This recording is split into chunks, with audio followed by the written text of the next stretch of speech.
ନୂତନ ନିୟମର ଅଧିକ ପୁସ୍ତକ ସାଧୁ ପାଉଲ ଲେଖିଲେ।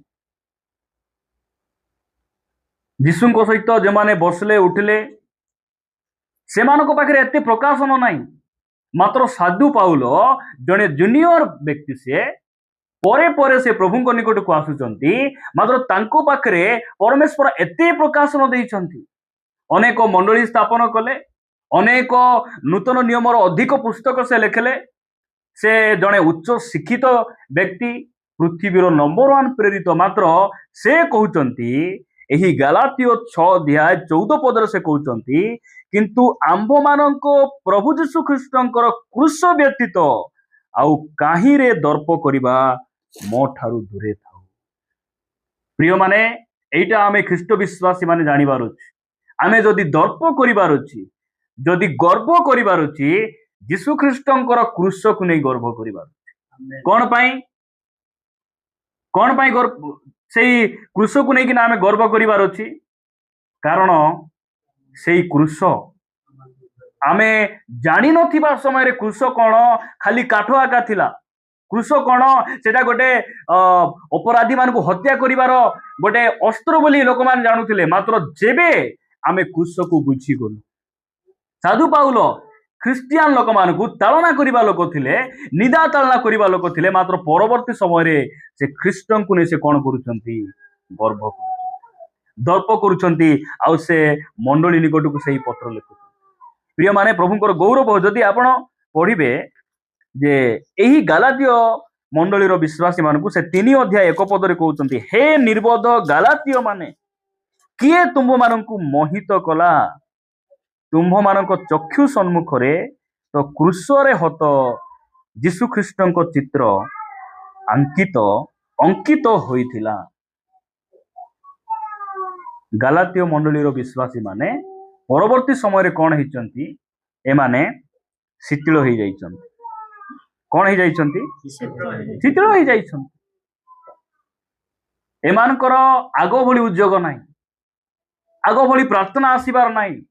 ଆଗରେ ଫେସରେ ଯେଉଁ ଗ୍ଲୋ ଥିଲା ସେଇଟା ସେମାନଙ୍କ ପାଖରେ ନାହିଁ। ସେ ଦେଖୁଛନ୍ତି ଆଉ କହୁଛନ୍ତି ଯେ ହେ ନିର୍ବୋଧ ଗାଲାତୀୟ ମାନେ, କିଏ ତୁମମାନଙ୍କୁ ମୋହିତ କଲା? କଣ ହେଲା ତୁମର? କଣ ଅସୁବିଧା ହେଲା? ତୁମ ଆଖି ଆଗରେ ତ ଯୀଶୁ ଖ୍ରୀଷ୍ଟଙ୍କର ଛବିକୁ ମୁଇଁ ଲେଖିଦେଲା ପଡ଼ି ମୁଇଁ ତୁମକୁ ଶିକ୍ଷା ଦେଇ ମୁଁ ପ୍ରତିପାଳନ କରିଥିଲି। ମାତ୍ର ଏବେ କଣ ଅସୁବିଧା ତୁମର ହେଲା?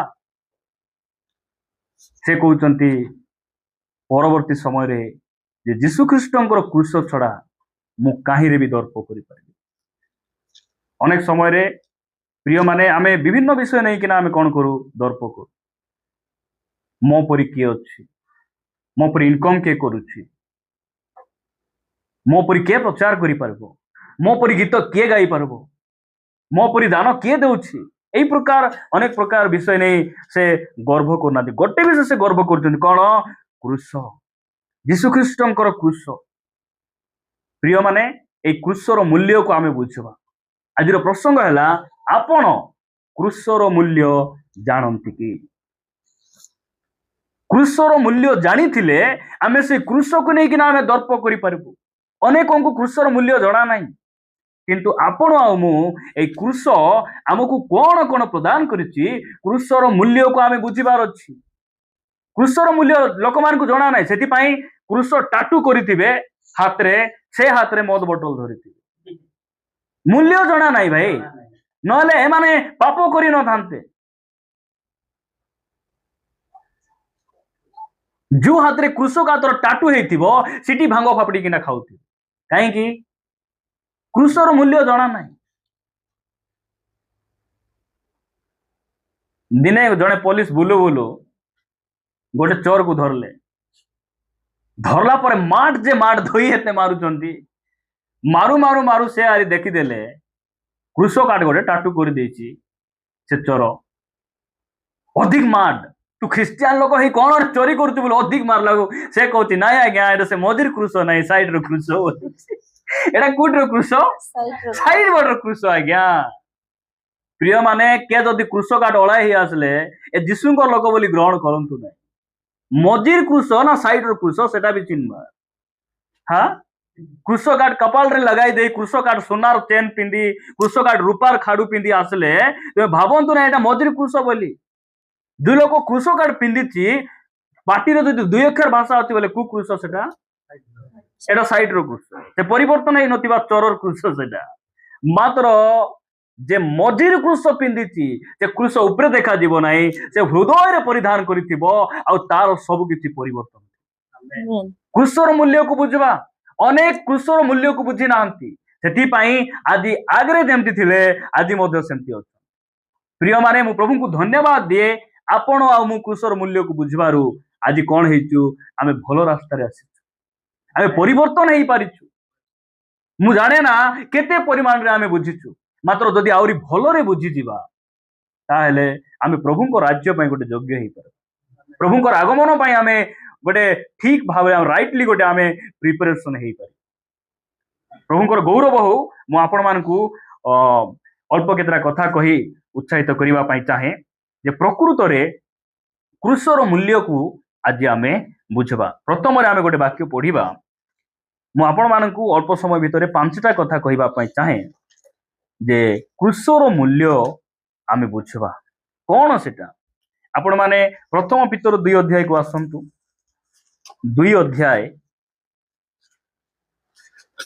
पढ़िबे कि 24 पद पढ़ंतु आम्भे माने जेपरि पाप प्रति मृत होई धार्मिकता निमंते जीवन जापन करू एथि निमंते से आपे क्रूस उपरे निज शरीर रे आम्भ मानकर समस्त पाप बहन कले ताहांको प्रहार रे तुम्हे माने सुस्थ होई अछो हालेलुया हालेलुया आराम से पढ़ंतु जेमति कि आमे समस्त सुनले भी बुझी पारबा आ जो माने हमको यूट्यूब रे सुनुचंती से माने मध्य जेमति द्वंद्व रे न पड़िबे नै कि ओडिया बाइबल तो हमको प्रभु देइचंती आमे तो ओडिया लोक ओडिया पाठ आमे पढिछु धीरे धीरे आराम से आमे पढबा इट लिखा जाउची आम्भे माने जेपरि पाप प्रति मृत होई धार्मिकता निमंते जीवन यापन करू एति निमंते से आपे क्रूस उपरे निज शरीर रे आम्भ मानकर समस्त पाप बहन कले हालेलुया क्रूसर आशीर्वाद कोन क्रूस रे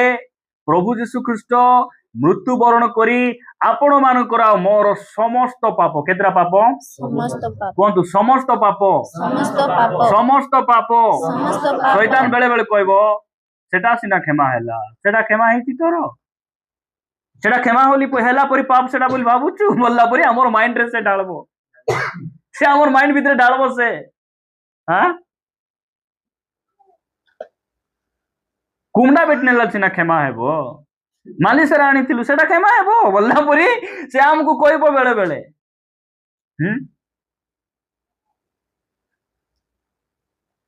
आउरी क्षमा पाइला परे आमर जीवन को मध्य आमे कोन करि पारुछि सजाडी पारुछि आमे सजाडी पारुछि प्रिय भाई भणी माने सेति पय लेखा गला प्रथम रे कोन बोली आम्भे माने जेपरि पाप प्रति मृत होई धार्मिकता प्रति आमे जीवन यापन करबा एटा क्रूस हमको सिखाए क्रूसर मूल्य कौन से क्रूसर मूल्य आमर सब पाप यीशु ख्रीस्ट बहन करी से क्रूसर सब पाप को से कौन कले बही किना नहीं प्रभुंकर गौरव हो एफिसियो पुस्तक को आसीबे कि एफिसियो पुस्तक 1 अध्याय 7 पद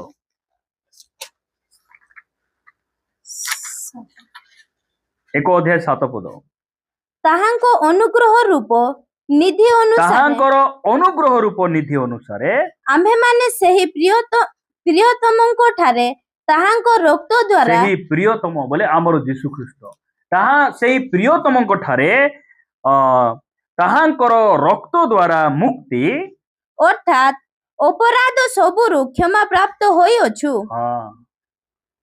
क्रूसर मूल्य कौन हमको क्षमा देछि सेही क्रूसरे प्रभु यीशु ख्रीस्ट निजर प्राण आत्मा शरीर को बलि करी आपणकर समस्त पाप आउरी मोर समस्त पाप को से कौन कले से बहन कले जोहन लिखित सुसमाचार 1 अध्याय 29 पद रे लेखा गला तही आर दिन से यीशु को निज पाख को आसीथिबा देखि कहिले एही देख ଈଶ୍ୱରଙ୍କ ମେଷ ଶାବକ ଯେ ଜଗତର ପାପ ବହି ନେଇ ଯାଆନ୍ତି। Hallelujah hallelujah hallelujah. ହାଲେଲୁୟା।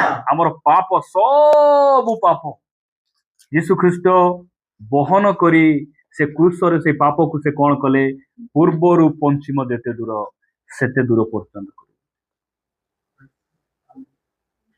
କଣ ପାଇଁ? ଆହୁରି ପାପ କରିବା ବୋଲି? କଣ ପାଇଁ?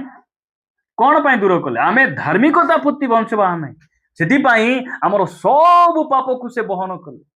ଆଜି ବି କହୁଛନ୍ତି ଯଦି କିଏ ପାପ ଆମେ ବୋହିକିନା ବୁଲୁଛୁ, ଆଜି ବି ଯୀଶୁ କହୁଛନ୍ତି ତୋର ପାପ ଦେଇଦିଅ, ମୁଁ ବୋହିକିନା ନେଇଯିବି। ଆମେ କହୁଛୁ କଣ, ନାଇଁ ପ୍ରଭୁ ତୁମେ ପାରବ ନାହିଁ, ବେଶୀ ଓଜନ ମୁଇଁ ଏକା ବୋହିଥିବି। ଆମେ କହୁଛୁ। ଆମେ ଆଜି ଅନେକ ପାପ ବୋହିକିନା ବୁଲୁଛନ୍ତି। କ୍ରୋଧର ପାପ, ହିଂସା ଅହଙ୍କାରର ପାପ, ମିଛ କହିବା ପାପ, ଆର ବିରୁଦ୍ଧରେ ତାକ ତାର ବିରୁଦ୍ଧରେ ତାକୁ, ଏଇ ସବୁ ପାପ ଗୁଡିକ ବୋହି ବୁଲିବାର ନାହିଁ। ଆଜି ମଧ୍ୟ ଯଦି ଆମେ ତାଙ୍କୁ ଦେଇଦେବା, ଆମେ ହାଲକା ହେଇଯିବା, ସେ ଆମର ପାପକୁ ସେ ବୋହିକିନା ନେଇ। ଅନେକ ଗୁଡ ଫ୍ରାଇଡେ ଆସୁଛି, ଗୁଡ ଫ୍ରାଇଡେ ଯାଉଛି, ଲୋକମାନେ ପାପ ବୋହିକିନା ଆଗ ବୁଲୁଛନ୍ତି। ପ୍ରିୟମାନେ, ପ୍ରଭୁ ଆମମାନଙ୍କୁ ଅନୁଗ୍ରହ କରନ୍ତୁ। ଏଠି ବାଇବଲ କହେ ଯେ କ୍ରୁଶର ମୂଲ୍ୟ କଣ? କ୍ରୁଶର ମୂଲ୍ୟ ବୋଲି କହିଲେ କଣ? ଆମିଷ ଛାଡବାଟା। ଲୋକ ଏଇ ସମୟରେ କଣ କରିବେ? ନାହିଁ, ସେମାନେ ଆମିଷ ଖାଇବେ। ଆମିଷ ଛାଡବାଟା ନାହିଁ। କ୍ରୁଶର ମୂଲ୍ୟ ହେଲା ପାପ ଛାଡି ଧର୍ମ ଜୀବନ ଯାପନ କରିବା। ମାଉସ ଛାଡିଲେ କଣ ହେଇ ହେବ? ମୋର ପରି ଟିକେ ସୁଖୀ ହେବ, ସେତିକି ତ ହେବ। ପାପ ଛାଡବାର, ମନ୍ଦତା ଛାଡବାର, ସେଟା ପାଇଁ କ୍ରୁଶ ଆମମାନଙ୍କ ସାମ୍ନାରେ ପ୍ରଭୁ ଯୀଶୁ ଖ୍ରୀଷ୍ଟ ରଖିଲେ। ଯେ କ୍ରୁଶରେ ସେ ନିଜେ କଣ ହେଲେ? ବଳି ହେଲେ। ପ୍ରିୟମାନେ, ପ୍ରଭୁଙ୍କର ଗୌରବ ହଉ। ଦ୍ୱିତୀୟ ବିଷୟ ମୁଁ ଆପଣମାନଙ୍କ ନିକଟରେ ରଖିବି ଯେ କ୍ରୁଶର ମୂଲ୍ୟକୁ ଆଜି ଆମେ ବୁଝିବା। ଅନେକ କ୍ରୁଶର ମୂଲ୍ୟକୁ ଜଣା ନାହିଁ, ସେଥିପାଇଁ ସେମାନେ କଣ କରନ୍ତି? ମନ ଇଚ୍ଛା ବ୍ୟବହାର। କ୍ରୁଶ କାର୍ଡ ପିନ୍ଧିକିନା ବାଜା ମାରବାକୁ ବାହାରି ଯାଇଥିବେ। ହଇ ଖ୍ରୀଷ୍ଟିଆନ ପିଲାମାନେ, ପୂର୍ବପୁରୁଷରୁ ଖ୍ରୀଷ୍ଟିଆନ, ପାଟାରେ ମୋର ଖ୍ରୀଷ୍ଟିଆନ ଅଛି ବୋଲି ଲେଖି ଦେଇଥିବେ, ଗଳାରେ ଲମ୍ବା କ୍ରୁଶ ଚେନ୍ ଗୋଟେ ଓଲା ହେଇଦେଇ ଟାମକାର ଓଲା ହେଇଯାଇଥିବେ। ଡିଜାଲ ମାରଲେ ସେମାନେ ବାଜା ସେମାନେ ବି ନାଚୁଥିବେ, ଆଉ ଲୋକକୁ ନାଚାଇ ବୁଲୁଥିବେ। ଯଦି କ୍ରୁଶ ଠିକ ଭାବରେ କ୍ରୁଶକୁ ବୁଝିଥାନ୍ତେ, ପାପ କରିନଥାନ୍ତେ। ମଦ ଦୋକାନ ବି ସେ କ୍ରୁଶ କାର୍ଡ ମାରି ଦେଇଥିବେ ନେଇକି। ଦୁଃଖ, କେତେ ଦୁଃଖର ବିଷୟ ସବୁ ବିଷୟ। ପ୍ରିୟ ଭାଇ ଭଉଣୀ, ଏଫେସୀୟ ପୁସ୍ତକ 2 ଅଧ୍ୟାୟ ପଢନ୍ତୁ 16 ପଦ। ଆଉ କ୍ରୁଶ ଦ୍ୱାରା ଶତ୍ରୁତା ବିନାଶ କରି ତ ଦ୍ୱାରା ଉଭୟଙ୍କୁ ଏକ ଶରୀର ସ୍ୱରୂପ ଗଠନ କରି ଈଶ୍ୱରଙ୍କ ସହିତ ମିଳିତ କରାନ୍ତି। କ୍ରୁଶ ବୋଲେ କଣ? ଗୋଟେ କାଠକୁ ନେଇ କ୍ରୁଶ ନାହିଁ, ହେଲା, ଦୁଇଟା କାଠକୁ ନେଇକିନା କ୍ରୁଶ ନେଇକି ସେଟାକୁ ମିଶାଇବାଟା। ଏମିତି କ୍ରୁଶ ବୋଲେ କଣ? ମିଶାଇବାଟା ନା ବିଗୁଡିବାଟା? କ୍ରୁଶ କଣ କରୁଛି? ଶତ୍ରୁତା ବିନାଶ। ପରମେଶ୍ୱର ଆମ ମଧ୍ୟରେ କଣ ଥିଲା? ଶତ୍ରୁତା ଥିଲା। ଯୀଶୁ ଖ୍ରୀଷ୍ଟ ସେଇ ମଝିରେ ଆସିଲେ, ଆଉ ନିଜ ଜୀବନ ଦେଲେ, ଆଉ ଆମ ମଧ୍ୟରେ ଯୋଉ ଶତ୍ରୁତା ଥିଲା, ସେ ଶତ୍ରୁତାକୁ ବିନାଶ କରି ପରମେଶ୍ୱର ଆଉ ଆମ ସହିତ ସେ କଣ କଲେ? ମିଳିତ କରାଇଲେ। କ୍ରୁଶ ଏଇଟା ବୁଝିବାର ଅଛି। ଯଦି ଏଇ କ୍ରୁଶକୁ ବୁଝିଥାନ୍ତେ, ଶାଶୁ ବୋଉ କପାକୁ ବି ହେଇଥାନ୍ତେ କି? ଯଦି ଏଇ କ୍ରୁଶକୁ ବୁଝିଥାନ୍ତେ, ଭାଇ ଘର ଲୋକ ଏବାଟେ ବୁଲୁଛନ୍ତି ବୋଲି କାବାଟ ଡାବିଥାନ୍ତେ? এই କୃଷକୁ ଯଦି ବୁଝିଥାନ୍ତେ ଖ୍ରୀଷ୍ଟିଆନ ମାନେ, ଭାଇର ନମ୍ବରକୁ ସେମାନେ ବ୍ଲାକ୍ ଲିଷ୍ଟରେ ମାରିଥାନ୍ତେ କି? ବୁଝି ନାହାନ୍ତି। ଖାଲି ଏତିକି ଆଗ ସେମାନେ ବୁଝୁଛନ୍ତି କଣ? ଗୁଡ ଫ୍ରାଇଡେ, ଖ୍ରୀଷ୍ଟମାସ ଆହୁରି ରିଜରେକ୍ସନ ଡେ। ଖ୍ରୀଷ୍ଟମାସ ରେ ଡେକ୍ସଟ ଲଗେଇ ନାଚବାର, ସାଇଲୁଡି ନାଚବାର, ଗୁଡ ଫ୍ରାଇଡେ ଦିନ ଟିକେ ଲୁହ ନ ବାହାରିଲେ ବି ଲାଳ ଫାଳ ଟିକେ ଲଗାଇ କାନ୍ଦି ଦେବା, ଆହୁରି ପୁନରୁତ୍ଥାନ ଦିନ ଆମ୍ ଖାଇବା। ଆମ୍ ଖାଇ ଦେଇ କରି ତାକୁ ଫିଙ୍ଗି ଦେବାର ବୋଲିଲା ପ୍ରିୟ ଭାଇ ଭଉଣୀ ମାନେ ଏମାନଙ୍କୁ ବୁଝାଏ ହେବ ନାହିଁ। ହଁ, ପ୍ରଭୁ ଆମମାନଙ୍କୁ ଅନୁଗ୍ରହ କରନ୍ତୁ। ଯଦି ଏଇ କୃଷକୁ ଆମେ ବୁଝିଥାନ୍ତୁ, ସ୍ୱାମୀ ସ୍ତ୍ରୀ ପାଲାଗୁଡା ହେଇନଥାନ୍ତୁ। ଏଇ କୃଷକୁ ବୁଝିଥାନ୍ତୁ, ଚର୍ଚ୍ଚରେ ମାସ ମାସ ବର୍ଷ ବର୍ଷ ଧରି କପାଇ ନଥାନ୍ତୁ। হ্যাঁ, ବାସନ୍ତୀ ସେବାଟା ହେଲେ ପୁଣି ସୁଶାନ୍ତି ଏବାଟା ଆସିବ, ଆହୁରି ଫୁଲନ୍ତି ମଝି ରାସ୍ତାରେ ଆସିବ। 3 ଲୋକ ତାର ପାଇଁ ସିଟି ଆରାଧନା କରିବେ, ସେ ସିଟି ଆରାଧନା କରିବ, ସେ ସିଟି ଆରାଧନା କରିବ। କାହାର ପାଇଁ ପୁଣି କାହାର ସମ୍ପର୍କ ନାହିଁ। ଏମାନେ ପ୍ରଭୁଙ୍କ ଠାରେ ଆଗା ସମ୍ପର୍କ। ଜଣ ଲେଖୁଛନ୍ତି, ତୁମେ ଯେଉଁ ଭାଇକୁ ଆଖି ଆଗରେ ଦେଖୁଛ ତାକୁ ଯଦି ତୁମେ ପ୍ରେମ କରିପାରୁନ, ଯେବେ ତୁମେ ପରମେଶ୍ୱରକୁ କେବେ ବି ଦେଖିନ ତାଙ୍କୁ କେମିତି ପ୍ରେମ କରିବ? হ্যাঁ, এটা সম্ভব কি? এটা তুমি যাକୁ ଆଖି ଆଗରେ ଦେଖୁଛ ତାର ସହିତ ତୁମର ସମ୍ପର୍କ ଠିକ ନାହିଁ, ତାଙ୍କୁ ତୁମେ କ୍ଷମା ଦେଇ ପାରୁନ, ତାଙ୍କ ସହିତ ବସି ଉଠି ପାରୁନ, ତାଙ୍କୁ ତୁମେ ମିଶି ପାରୁନ, ତୁମେ ପରମେଶ୍ୱରଙ୍କୁ ତୁମେ କେମିତି ପ୍ରେମ କରିପାରିବ? এটা ପସିବୁଲ? এটা ସମ୍ଭବ? এটা ସମ୍ଭବ ନାହିଁ। ପ୍ରିୟ ଭାଇ ଭଉଣୀ ମାନେ, ପ୍ରଭୁ ଆମମାନଙ୍କୁ ଅନୁଗ୍ରହ କରନ୍ତୁ, ଦୟା କରନ୍ତୁ। ଲେଖା ଯାଉଛି କଣ ଲେଖା ଯାଉଛି? ଯୀଶୁ ଖ୍ରୀଷ୍ଟ ସେଇ କ୍ରୁଶର ଛବି ଆମକୁ ଏଇଟା ଶିଖାଏ। କ୍ରୁଶର ମୂଲ୍ୟ ସେଟା କଣ? ଶତ୍ରୁତା ବିନାଶ। ହାଲେଲୁୟା। ମୁଁ ବିଶ୍ୱାସ କରେ ଏଇଠି ଆମେ ଯେତିକି ବସିଛୁ, ପ୍ରଭୁଙ୍କୁ ପାଇବା ପୂର୍ବରୁ ଅନେକଙ୍କ ସହିତ ଆମର ଶତ୍ରୁତା ଥିଲା କି ନାହିଁ? ଯେଉଁମାନଙ୍କର ଆମର ଏଗନେଷ୍ଟ ଥିଲା, ଆଜି ଯାଇ ପ୍ରଭୁଙ୍କୁ ପାଇ ନଥିଲେ, ଆମେ ହେଲେ ମାରତୁ, ନହେଲେ ମରି ହେଲେ ହେତା। ସତ କି ନାହିଁ? ସେମିତି ବୁଦ୍ଧି ଆମର ଥିଲା ନା। हम लोग किसी को डरते हैं या कौन हमको डरा सकता है बोलना पूरी नहीं कि एंती आमे मिसा देसिया खांगार पूरी आमे भयंकर बुद्धि गुडी को हमर थिला कि नहीं?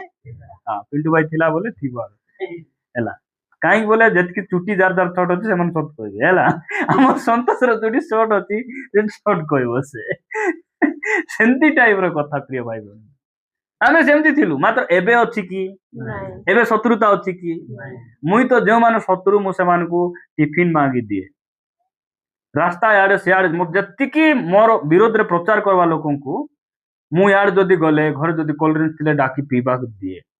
ଡାକିକିନା ମୁଁ ନମସ୍କାର କରେ, ସକାଳେ ଗୁଡ ମର୍ଣ୍ଣିଂ ଜଣାଏ। ମୁଁ ବହୁତ ଭଲ ସମ୍ପର୍କ ସହିତ କଥା ହେ। କେମିତି ଲାଗୁଥିବ ସେମାନଙ୍କୁ? ଆଙ୍ଗରା ଢାଲା ପରି ଲାଗିବ କି ନାହିଁ? ହାय ହାय ହାय ହାୟ। ଯୀଶୁ ଆମକୁ ସେଇଟା ଶିଖାଇଛନ୍ତି। ପ୍ରିୟ ଭାଇ, ସେ ଶତ୍ରୁତା ବିନାଶ କରବାଟା ହେଲା କୃଷ। ଆମର ପାଖରେ ଲୋକମାନଙ୍କ ଯୋଉ ତିକ୍ତତା ଥିଲା, ଶତ୍ରୁତା ଥିଲା, ଆମେ ଯେବେ ପ୍ରଭୁଙ୍କୁ ଜାଣିଲୁ, ଯେବେ କୃଷର ଆଶ୍ରୟ ନେଲୁ, କୃଷ ନିକଟକୁ ଆସିଲୁ, ସେଟା କଣ ହେଇଗଲା? ବିନାଶ ହେଇଗଲା। ବିନାଶ ହେଇଗଲା। ମୁଁ ଆପଣମାନଙ୍କୁ ଗୋଟେ ବାକ୍ୟ ଦେଖାଇବି, ଆପଣମାନେ ବହୁତ ଏନକରେଜ ହେବେ ଆଉ ବହୁତ ଆଶୀର୍ବାଦ ପାଇବେ ଯେ ଏଇ ବାକ୍ୟ ଗୁଡିକ ପ୍ରଭୁ ଆମକୁ କଣ କରିଛନ୍ତି, ଲେଖି ଦେଇଛନ୍ତି। ଆପଣମାନେ ପଢିବେ କି? ଲୁକ ଲିଖିତ ସୁସମାଚାର 23 ଅଧ୍ୟାୟ ବାହାର କରନ୍ତୁ। 23 ଅଧ୍ୟାୟ 23 ଅଧ୍ୟାୟ ମିଳିଲା। 23 ଅଧ୍ୟାୟ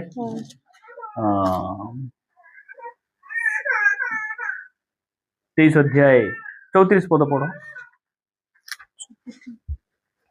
ସେତେବେଳେ ଯୀଶୁ କହିଲେ, ସେତେବେଳେ ଯୀଶୁ କହିଲେ, କେତେବେଳେ କହିଲେ?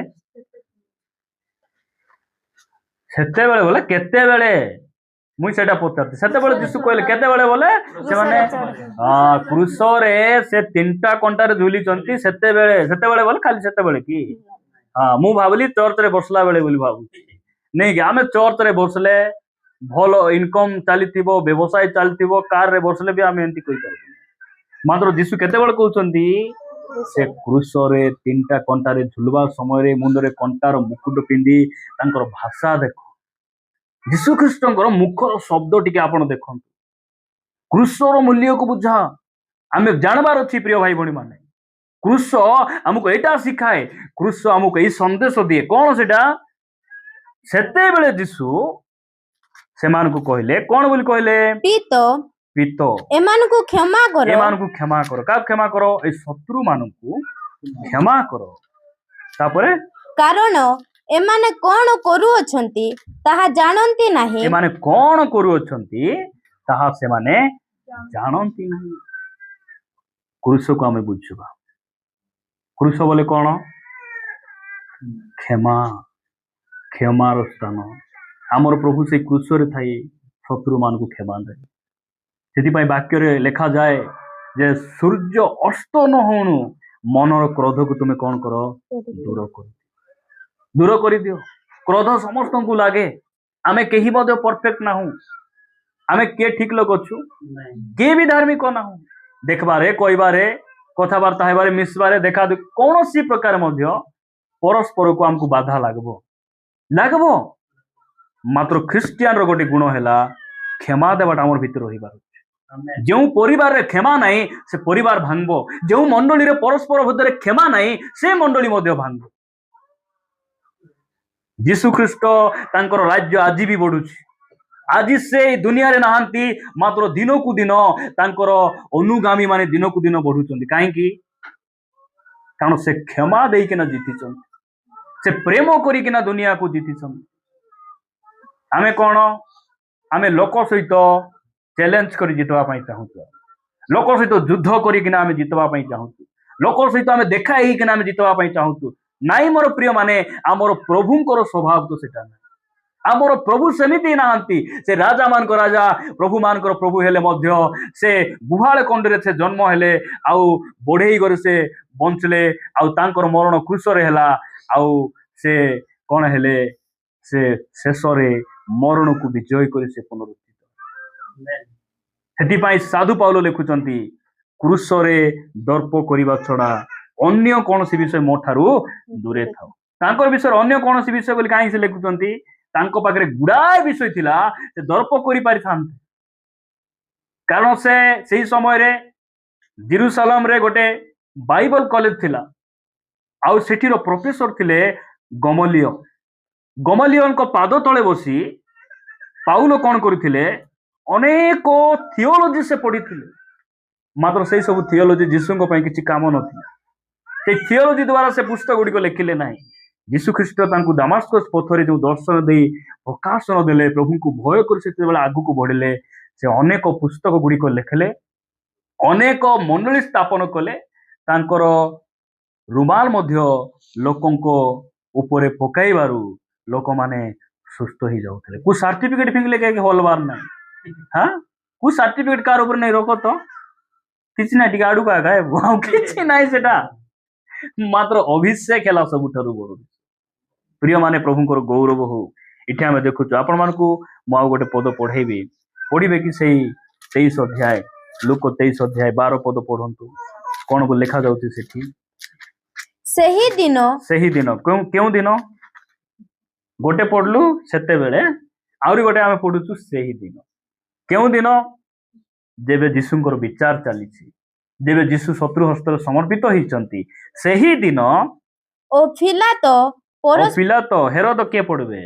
ସେହି ଦିନ ହେରୋଦ ଓ ପିଲାତ ପରସ୍ପର ବନ୍ଧୁ ହେଲେ। ଏଥିପୂର୍ବେ ସେମାନଙ୍କ ପରସ୍ପର ମଧ୍ୟରେ ଶତ୍ରୁତା ଥିଲା। ହାଲେଲୁୟା। ଯୀଶୁ ଯେବେ ଶତ୍ରୁ ହସ୍ତରେ ସମର୍ପିତ ହେଲେ, ଯେବେ ତାଙ୍କୁ କ୍ରୁଶରେ ସେ ଚଢିବା ପାଇଁ ଯାଉଛନ୍ତି, ସେଇଦିନ ଦୁଇଟା ଶତ୍ରୁ ମିଶା ବନ୍ଧୁ ହେଇଯାଉଛନ୍ତି।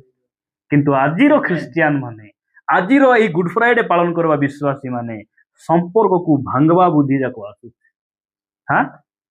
ଆଜି ଚର୍ଚ୍ଚ ଲୋକ ପଢାପଢି ନାହିଁ। ମୁଁ ଆମର ଚର୍ଚ୍ଚ କଥା ମୁଁ କହୁନି। କାଲି ଆମର ସାଧୁ ଭାଇ କହୁଥିଲେ, ପାଷ୍ଟର ପଢୁନାହିଁ। ଗୋଟେ ଗାଁରେ ଦୁଇଟା ମଣ୍ଡଳୀ ଥିବ, ଏ ପାଷ୍ଟର ମାନେ କାହାର ଘର ଯାଇ ବସି ଚା ପିଇବେ ନାହିଁ, ସେ ପାଷ୍ଟର ଆସି ପାଣି ପିଇବ। ଏଇଟା କ୍ରୁଶକୁ ଆମେ କେମିତି ବୁଝୁଛୁ? ଆମେ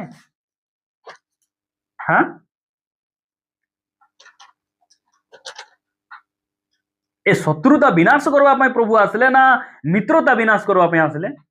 ଶତ୍ରୁତା ବିନାଶ କରିବା ପାଇଁ ଆସିଲେ। ହାଲେଲୁୟା। ଦୁଃଖର ବିଷୟ, ଏଇ ସମୟରେ ଅନେକ ଖ୍ରୀଷ୍ଟିଆନ ପରିବାର ମଧ୍ୟରେ, ମଣ୍ଡଳୀ ମଧ୍ୟରେ ମିତ୍ରତା ବିନାଶ ହଉଛି। ଆମର ଚର୍ଚ୍ଚରେ କିନ୍ତୁ ସେଇଟା ନ ହେବାର। ଆମର ଚର୍ଚ୍ଚରେ କେବେ ହେଇନାହିଁ,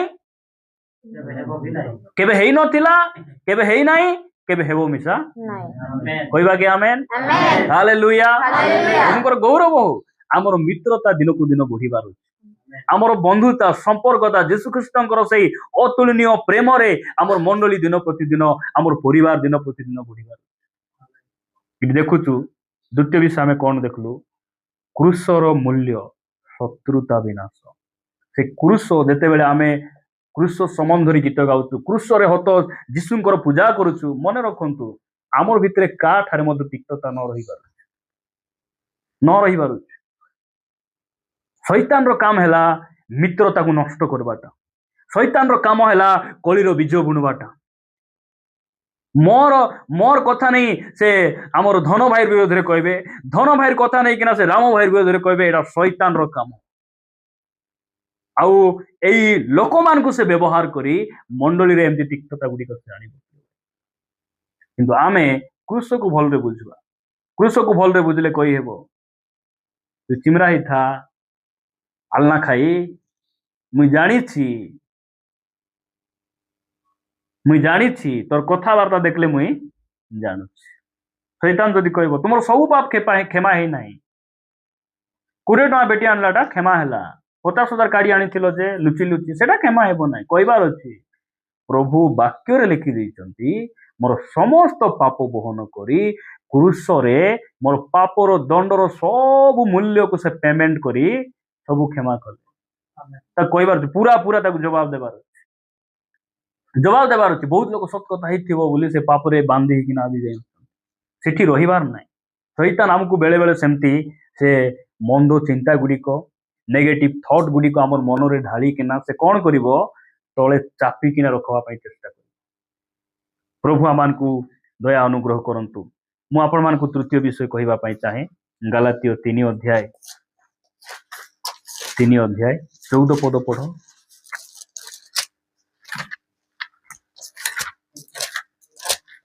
ଗାଲାତୀୟ 3 ଅଧ୍ୟାୟ 14 ପଦ ପଢ଼ନ୍ତୁ। ଏଥିପାଇଁ ଖ୍ରୀଷ୍ଟ ଆମ୍ଭମାନଙ୍କ ନିମନ୍ତେ ଅଭିଶପ୍ତ ହୋଇ ବ୍ୟବସ୍ଥାର ଅଭିଶାପରୁ ଆମ୍ଭମାନଙ୍କୁ ମୂଲ୍ୟ ଦେଇ ମୁକ୍ତ କଲେ।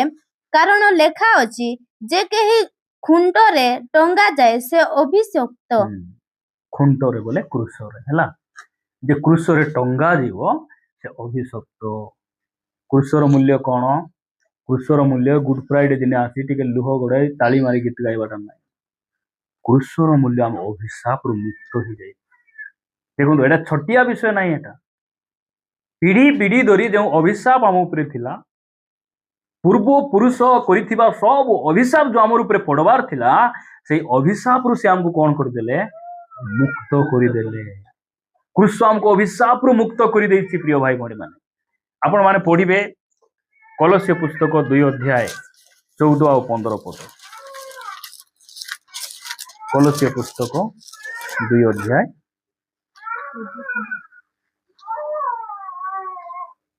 ପଢ଼ନ୍ତୁ।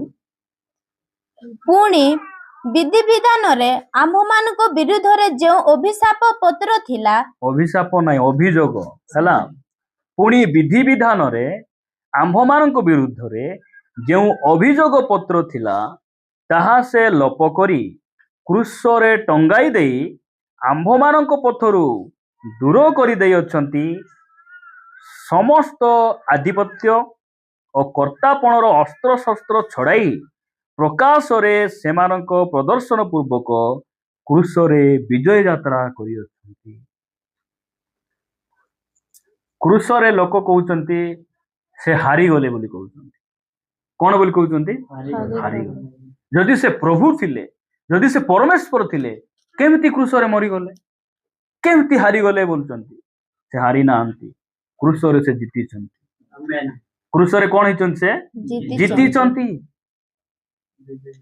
କୃଷରେ ସେ ଶୈତାନକୁ ଜିତିଲେ, କବରରେ ମୃତ୍ୟୁକୁ ଜିତିଲେ, ଏଇ ପୃଥିବୀରେ ସେ ପାପକୁ ଜିତିଲେ, ଜଗତକୁ ଜିତିଲେ, ଆଉ ଶୈତାନକୁ ସେ କୃଷରେ ଜିତିଲେ, ଆଉ ମୃତ୍ୟୁକୁ କବରରେ ସେ ଜିତିଲେ। ପ୍ରିୟ ଭାଇ, ଆମର ପ୍ରଭୁ ସିଏ, ସେ ଆମର ପରମେଶ୍ୱର। ଲେଖା ଯାଉଛି ଯେ ସେ କ'ଣ କଲେ? କୃଷରେ ଶୈତାନର ସବୁ ଅସ୍ତ୍ର ଶସ୍ତ୍ରକୁ ସେ ଛଡ଼େଇଛନ୍ତି। ଶୈତାନ ଏବେ କ'ଣ ଧରିଛି? କ'ଣ ଧରିছে? ନାଇଁ, ଅସ୍ତ୍ର କ'ଣ ଧରିছে? ଆମକୁ ମାରଲା ପରି କିଛି ବନ୍ଧୁକ ଅଛି? ଖଣ୍ଡା ଅଛି? କ'ଣ ଅଛି?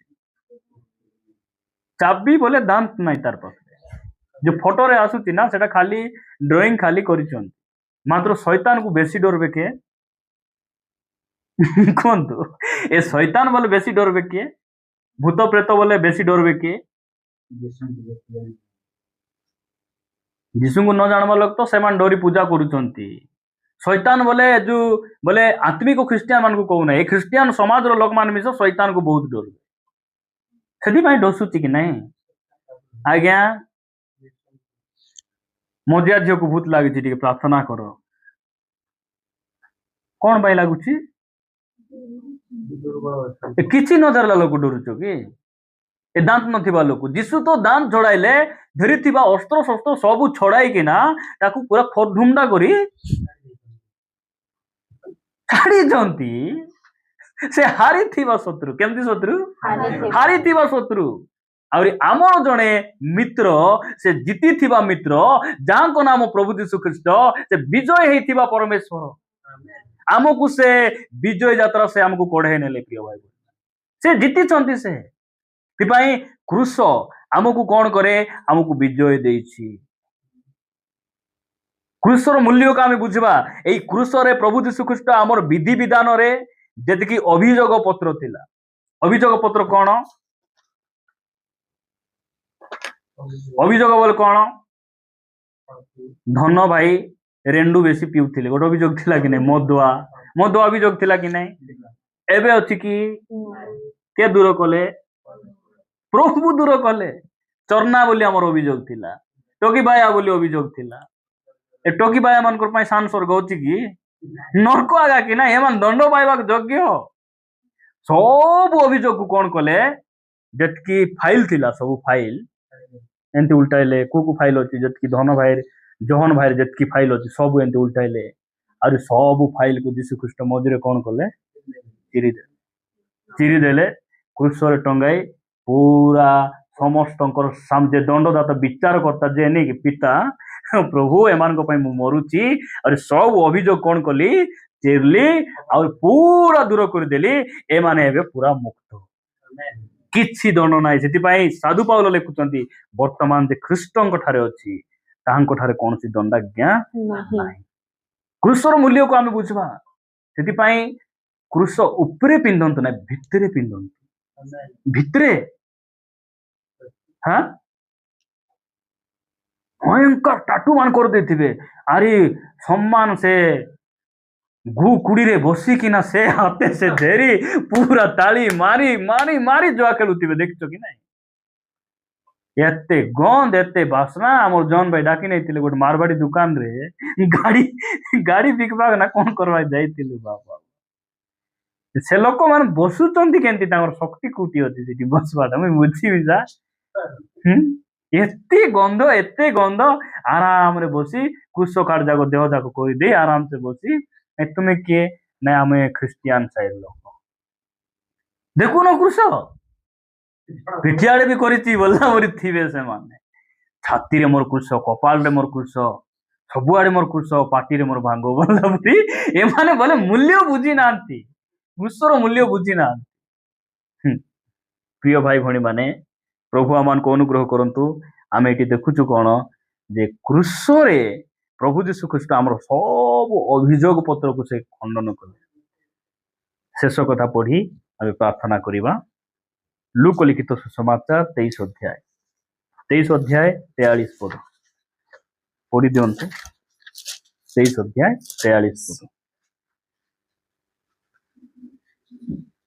ସେଥିରେ ସେ ତାହାକୁ କହିଲେ, ମୁଁ ତୁମକୁ ସତ୍ୟ କହୁଅଛି, ଆଜି ତୁମ୍ଭେ ମୋହର ସହିତ ପାରାଦୀସରେ ଉପସ୍ଥିତ।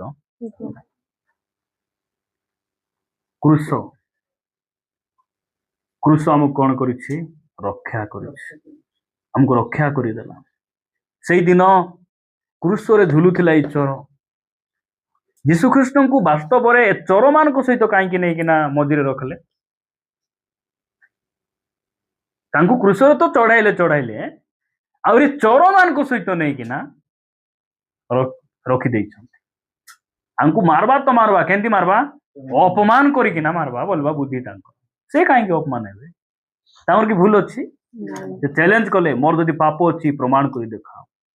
ରାଜା ମାନେ ହାତ ଧୋଇଦେଲେ, ବିଚାରକର୍ତ୍ତା ମାନେ ହାତ ଧୋଇଦେଲେ, ଏଇ ବ୍ୟକ୍ତିଙ୍କ ପାଖରେ ଦଣ୍ଡ ଭୋଗଲା ବୋଲି କୌଣସି ଦୋଷ ଆମେ ପାଇପାରୁନାହୁଁ।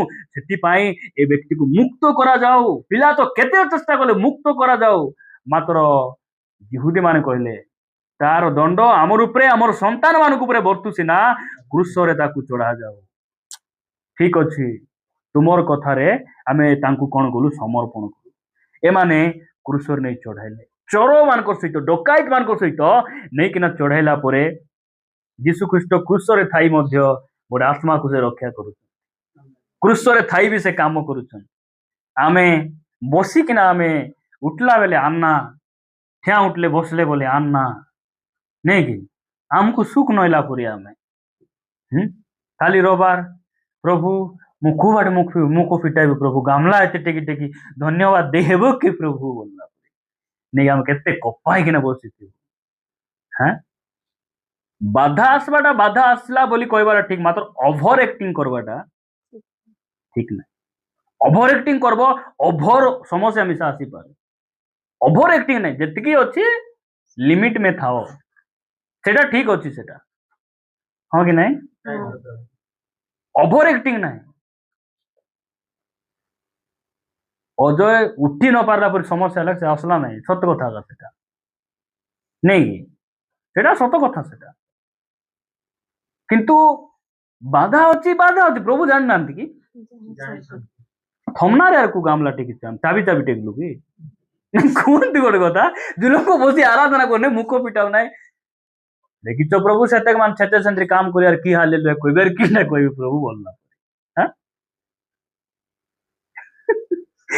କି ହସ ନେଇକି ହସି ହେବ ନାଇଁ କି? ଏତେ ଖୁସିର କଥା ପ୍ରିୟ ମାନେ, ଏଠି ଆମେ ଦେଖୁଛୁ ଯେ ଯୀଶୁ ଖ୍ରୀଷ୍ଟ କଣ କରୁଛନ୍ତି, ଜଣେ ଆତ୍ମାକୁ ସେ କ୍ରୁଶ ବୋଲେ କଣ, ସେ ଆମକୁ ରକ୍ଷା କଲେ ପରା, ନହେଲେ ସେ ଆରି ଗୋଟେ ଚୋର ସହିତ ଛଡା ଦେଇଥାନ୍ତୁ। ସେ କହିଲେ ଠିକ ଅଛି ରେ ବାବୁ, ଏ ଲୋକ ସିନା ତାର ପାପକୁ ସେ ମାନୁ ନାହିଁ, ତୁଇ ନିଜର ପାପକୁ ମାନଲୁ, ତୁଇ ଆଜି ମୋର ସହିତ କଣ ହେବୁ, ପାରାଦୀସରେ। କ୍ରୁଶ ସ୍ୱର୍ଗର କବାଟକୁ ଖୋଲିଛି, ଏଇଟାକୁ ଆମେ ବୁଝିବା। ସେଥିପାଇଁ ଏ କ୍ରୁଶର ମୂଲ୍ୟକୁ ଆମେ କଣ କରିବା ନାହିଁ, ଗୋଡ ତଳେ ମାନବାର।